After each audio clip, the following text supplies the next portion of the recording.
Esta es una breve reflexión sobre un pasaje del Evangelio según San Juan y voy a hacer lectura que podéis ver en la pantalla. Son unos cuantos versículos acerca de la resurrección de nuestro Señor, lo cual hemos estado cantando y celebrando en esta mañana. Y dice así esta palabra: y el primer día de la semana, domingo, María Magdalena fue temprano al sepulcro, cuando todavía estaba oscuro, y vio que ya la piedra había sido quitada del sepulcro. Mientras lloraba, se inclinó y miró dentro del sepulcro. Y vio dos ángeles vestidos de blanco sentados donde había estado el cuerpo de Jesús, uno a la cabecera y otro a los pies. Y ellos le dijeron: mujer, ¿por qué lloras? Ella les dijo: porque se han llevado a mi Señor y no sé dónde le han puesto. Al decir esto, se volvió y vio a Jesús que estaba allí, pero no sabía que era Jesús. Jesús le dijo: mujer, ¿por qué lloras? ¿A quién buscas? Ella, pensando que era el jardinero, le dijo: Señor, si tú le has llevado, dime dónde le has puesto y yo me lo llevaré. Jesús le dijo: María. Ella, volviéndose, le dijo: Maestro. Jesús le dijo: no te aferres a mí, porque todavía no he subido al Padre, pero ve a mis hermanos y dile: subo a mi Padre y a vuestro Padre, a mi Dios y a vuestro Dios. Fue María Magdalena y anunció a los discípulos: he visto al Señor, y que Él le había dicho estas cosas. Esta es la palabra de nuestro Dios. Pues sí, estamos celebrando la resurrección de nuestro Señor Jesús.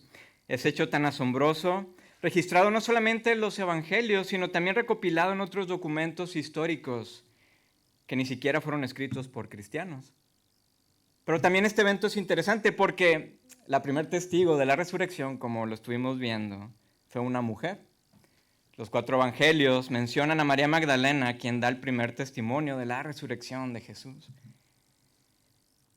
En aquella época, en una sociedad profundamente patriarcal, como lo era la sociedad judía, dentro de una sociedad romana y con mucha influencia de la sociedad griega, altamente patriarcales, si se hubieran inventado esta historia para intentar que la gente creyera que Jesús había resucitado de los muertos, ni en 1.000.000 de años se habría escrito que el primer testigo ocular fue una mujer. Jamás. Sería una locura. Es más, esto hubiera quitado toda la credibilidad de este acontecimiento. De hecho, se decía que las mujeres no podían participar en ningún testimonio. No se creía a ellas y lamentablemente eran segunda clase. De hecho, Celso, el filósofo griego del segundo siglo y quien era un oponente al cristianismo, decía que María fue una mujer histérica, medio loca por el miedo y la pena, y posiblemente era de la misma banda de charlatanes que lo soñaron todo o vieron lo que querían ver. Él decía: tal vez quería asombrar a sus amigos en la taberna con un buen cuento. Pero amigos, la única razón posible por la cual María Magdalena es la primer testigo es porque realmente lo fue, porque realmente ella lo vio. Y luego otras mujeres también. Y después los discípulos también vieron a Jesús vivo. Y por 40 días, más de 500 personas también fueron testigos de Jesús antes de que ascendiera a los cielos. Así que la resurrección de Jesús es el evento clave del cristianismo. Es la marca registrada del cristianismo. Es el pináculo de todos los hechos y los milagros y las enseñanzas de Jesús. Y entonces este acontecimiento abre para ti y para mí la puerta a una esperanza de una manera tan profunda.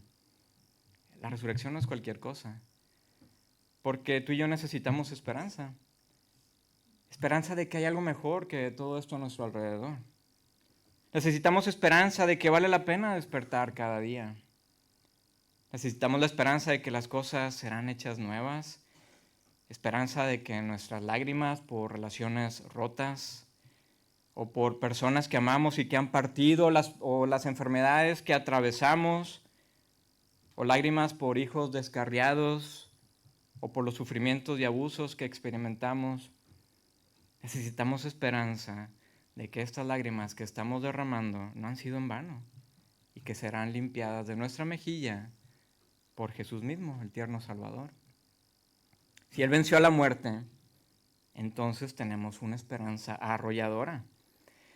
Pero sin la resurrección de Jesús, todo esto que cantamos y lo que estamos celebrando hoy sería ingenuo. Sería tal vez pensamientos optimistas. Sin la resurrección, el cristianismo sería simplemente una interesante fábula con una moraleja que pueden ser útiles para llevar una buena vida, tal vez. Sin la resurrección, toda la narrativa bíblica y la vida de Jesús sería solamente una historia agradable para hacernos sentir bien. Pero incluso el apóstol Pablo comenta que sin la resurrección seríamos los más dignos de lástima. ¡Qué fuerte! La resurrección entonces es un hecho para meditar.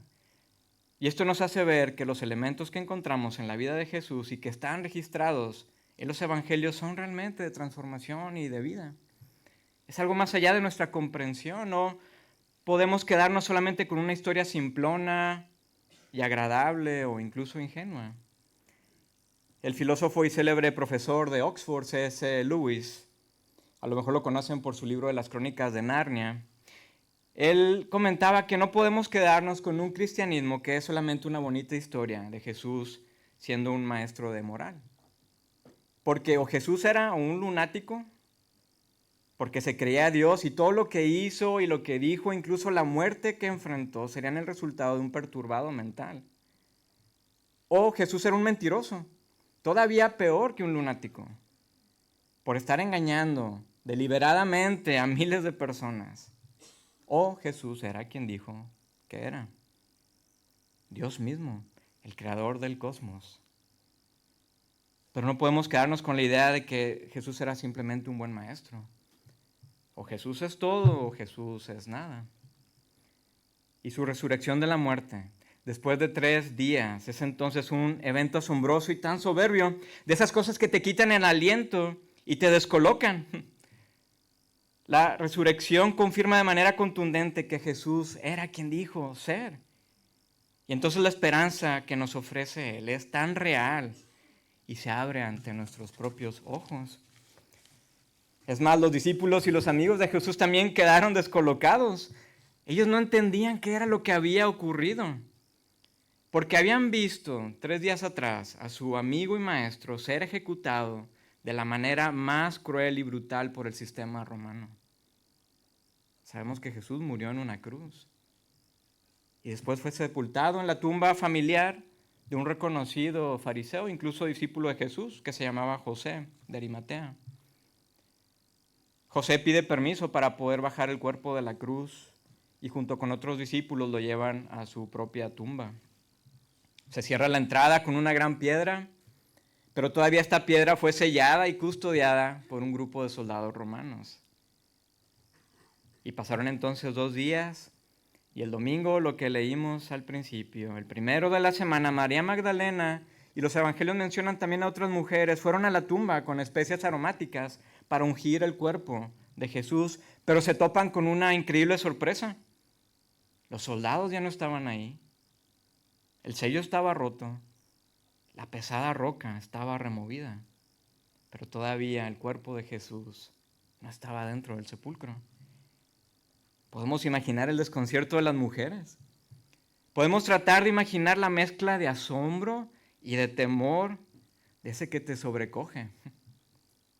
Podemos imaginar que una mezcla de pensamientos las invade y entonces todas las enseñanzas de Jesús acerca de su muerte y su resurrección comienzan como que a cobrar sentido. Y luego de una manera increíble unos ángeles aparecen para preguntarles por qué buscan a Jesús. Entonces el temor finalmente se apodera de ellas. Cuando vemos en la Biblia los encuentros con ángeles, la experiencia que se nos describe es de terror y de asombro, no era cualquier cosa. Porque los ángeles no son los seres con alas de facciones finas o serenas que solemos encontrar en las pinturas medievales. Así que las mujeres están en una mezcla de emociones y María Magdalena está llorando, desconsolada, su corazón palpitando a 1000 por hora. Y en medio de su incredulidad y la posibilidad de esperanza, se topa con Jesús mismo. Lo interesante es que no lo reconoce, de hecho lo confunde con el jardinero del cementerio. Y esta confusión es una hermosa ironía. Porque si recuerdas la historia de Génesis, nos dice que Dios crea los cielos y la tierra y que todo era bueno y era hermoso. Y el autor también comenta que luego Dios crea a los humanos, hombre y mujer los crea. Sus hijos preciosos a quienes Él les da su imagen y aliento de vida. Y Dios los puso en un jardín hermoso, en el monte Edén, donde nada les faltaba, vivían en un estado de paz, y ellos tenían el encargo de cuidar toda la creación, de cultivar el jardín, de multiplicarse, de florecer y de hacer de esta creación lo más grandiosa posible. Pero en un abrir y cerrar de ojos todo cambió. Desobedecieron a Dios y salieron del jardín. El acceso al árbol de vida que estaba en medio del jardín quedó custodiado por querubines y una espada de fuego. Adán y Eva se encontraron entonces fuera del Edén, fuera del jardín, pero en un estado de escasez, de destrucción, de corrupción y de abuso. Y seguimos tú y yo fuera de casa, fuera del jardín, en ese mismo estado de escasez, de vandalismo de la creación, de abuso en las relaciones. No hay florecimiento si no hay decaimiento. Pero al mismo tiempo intuimos que debe de haber algo mejor. Pero entonces nos descubrimos buscando nuestros propios jardines de Edén, que al final son copias baratas que no nos satisfacen. No encontramos ni deleite en las cosas, ni en las posesiones, ni en las relaciones, ni en profesiones, ni en nuestras aficiones, en nada. Como que todo se nos escurre entre los dedos. ¿Podremos volver de nuevo al jardín? ¿Podremos volver de nuevo al Edén? Y entonces la Biblia nos va hablando de Jesús, el jardinero de la resurrección, que cultiva nueva vida y abundante a todos aquellos que creen. Si los primeros humanos fracasaron en su tarea de cuidar el jardín y el mundo se convirtió en una desolación por guerras y malas decisiones, ahora vemos que el verdadero jardinero tendrá éxito en su tarea, porque Jesús restaura el jardín que hemos arruinado. Por eso la resurrección de Jesús es esperanzadora. Entonces, de una manera hermosa y tierna, Jesús llama a María por su nombre, María. Y ella ahora sí le reconoce. Y grita en alegría, Maestro. Y esto, amigos, es tan increíble porque vemos que Jesús le conoce. Jesús verdaderamente le conoce. Jesús la ve. Él sabe su dolor. Él conoce su lamento. Conoce sus lágrimas. Y encontramos en los evangelios esta característica tan cariñosa de Jesús. No somos un número más en el cosmos, sino que Jesús nos conoce por nombre, porque nos ama. Amigos, somos conocidos por aquel que hizo las galaxias. Somos conocidos por aquel que da vida a las cosas. Somos conocidos por quien conoce cada uno de nuestros cabellos en nuestra cabeza. Somos conocidos a pesar de nuestros fracasos y a pesar de nuestros errores. Y Él nos conoce por nombre y nos ama. Guille, Paloma, María, Juan, Susi. Él nos ve y nos llama por nombre en un estado de alegría. Somos sus plantas y sus flores preciosas de su jardín. Él está encantado de cultivar algo grande en nosotros porque nos ama con un amor que nos cuesta imaginar, un amor fuera de este mundo, un amor que necesitamos tú y yo. El acceso al Edén está entonces a la mano cuando ponemos nuestra esperanza en Jesús y nos dejamos tomar de su mano para que nos lleve de vuelta al jardín a través de las estrellas y los lugares más remotos. De hecho, estando Jesús en la cruz, uno de los criminales le dijo, recuérdame cuando vuelvas en tu reino. Y Jesús le respondió, hoy mismo estarás conmigo en el jardín. Esto es soberbio y por eso la resurrección es tan increíble. ¿Qué vamos a hacer con esta resurrección? ¿Qué vamos a hacer con Jesús? Como decía C.S. Lewis, o Jesús es todo o es nada. No hay término medio. Nuestro deseo es que conozcas a este tierno jardinero que te ama con un amor fuera de este mundo, y que te conoce por nombre. Decía el famoso periodista británico y filósofo católico G.K. Chesterton: al amanecer del tercer día, los amigos de Jesús encontraron la tumba vacía y la piedra removida. De diversas maneras se dieron cuenta de la nueva maravilla. El mundo había muerto en la noche. Lo que contemplaban era el primer día de una nueva creación, con un cielo nuevo y una tierra nueva. Y en una semblanza de jardinero, Dios caminaba de nuevo por el jardín, no al fresco de la tarde, sino al amanecer. Nuestro dulce jardinero. Así que, amigos, la resurrección es una gran maravilla. Es el evento de los eventos. Y esperamos que puedas conocer hoy mismo a este gran y dulce jardinero que nos ama. Amén.